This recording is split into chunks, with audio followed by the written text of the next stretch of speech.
1890. It started with wood and a promise. We became obsessed with the millimetre, because precision isn't just engineering. It's the difference between staying still and moving forward.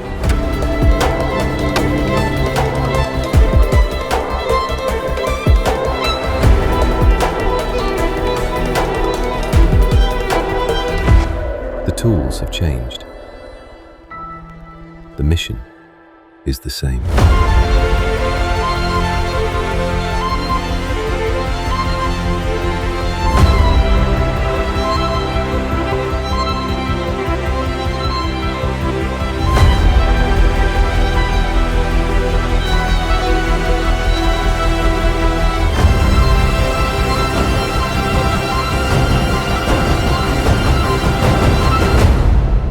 Mobility made possible.